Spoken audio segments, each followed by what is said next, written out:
This really feels like a 1980s Wall Street movie. Let's do a little role play. I'm suing you for copyright infringement. Okay, well, I'm just going to buy your company so I don't have to deal with it. Something like that. That kind of feels like what's going on here. Back in 2022, I think it was, when Nikon released the version 2 firmware for the Z9, it brought in a huge range of updates, including 8.3K RAW internal recording. Red Camera, who you know makes amazing cameras. If you haven't seen it, the video I did about 8K resolution I filmed years ago in YouTube studios in New York was filmed on the Red Epic 8K. They quickly sued them because they had this, well, they have, I guess, still this patent, which I think is completely ridiculous, not a lawyer, that says that they basically had the rights to lossless compression for video, raw video in camera, and that scared off anyone else from ever doing it. Now, Nikon has the heat management, they have CF Express Type B, they have the capability to do it, but as soon as they did, Red sued them. And to their credit, instead of just backing down or removing the update, Nikon went into it, and not only to fight that, but they also kind of put in a little side wager saying that Red should never have been granted the patent, that the patent should be made invalid, and that it shouldn't hold. And after some time, the result finally, I don't know the legal term, but they said that it was basically the whole series of lawsuits was dismissed without prejudice, which means both companies could come back and duke it out again if they wanted to in future. Well, as of today, Nikon has bought Red 100% outright to be a wholly owned subsidiary of Nikon. If nothing else, that puts to rest the thoughts that Nikon are struggling financially, potentially. But I think this opens up some really interesting topics of discussion. What's it going to mean for the Nikon stills market? What's it going to mean for the cinema market? Are we going to see a Nikon cinema range, or are we going to see more of that technology coming into the Nikon mirrorless range? How's that all going to look? Before we jump into that and hypothesize, let me just read you through some of the press release about this merger now, or this purchase. Now, of course, keeping in mind it is a press release, it is going to be filled with hyperbole, and we can't take it to be really telling us exactly what's going to happen. But Nikon to acquire US cinema camera manufacturer Red.com LLC, March 7, 2024.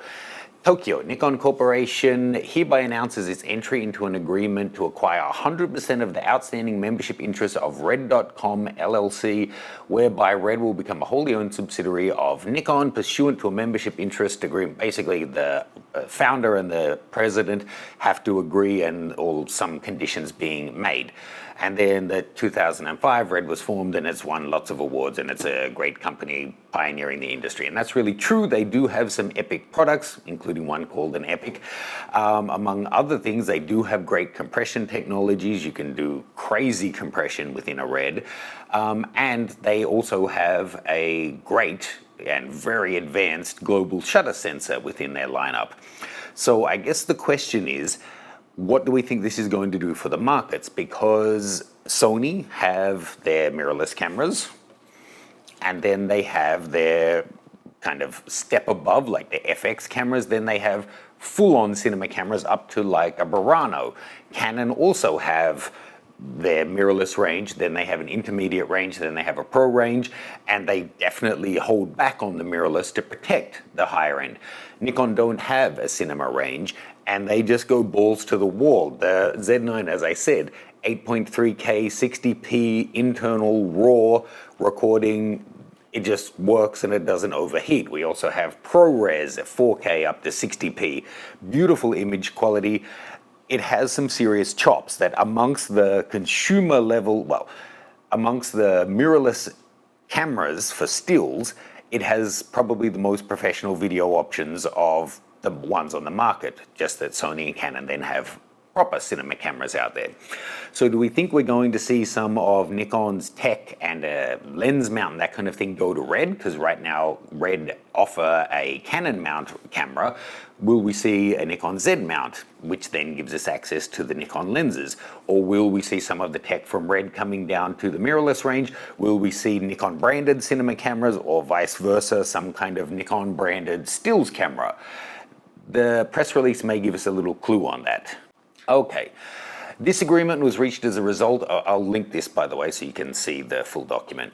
This agreement was reached as a result of the mutual desires of Nikon and Red to meet the customer's needs and offer exceptional user experiences that exceed expectations, merging the strengths of both companies. Nikon's expertise in product development, exceptional reliability, and know-how in image processing, as well as optical technology, lenses, and user interface, along with Red's knowledge in cinema cameras, including unique image compression technology and color science, will enable the development of distinctive products in the professional digital cinema camera market.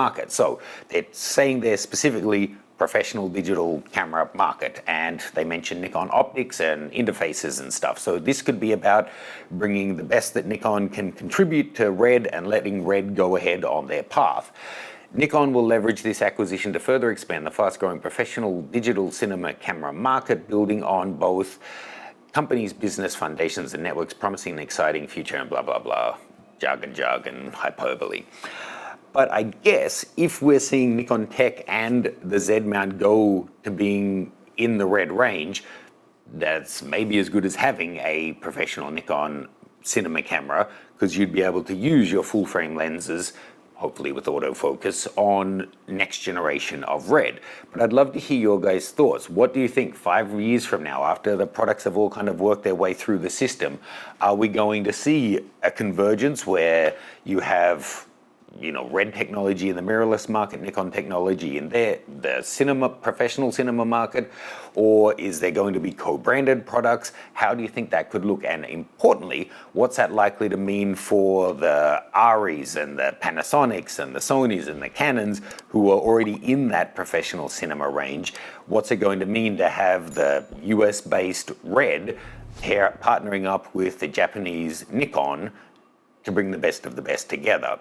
Let me know your thoughts, and if you are a Nikon mirrorless shooter or a Sony Alpha shooter or a Fuji GFX or a Hasselblad shooter, check out, I have expert setup guides for each of those. Details are below. They'll show you how to get the most out of your cameras, whether you're using for stills, video, or hybrid work.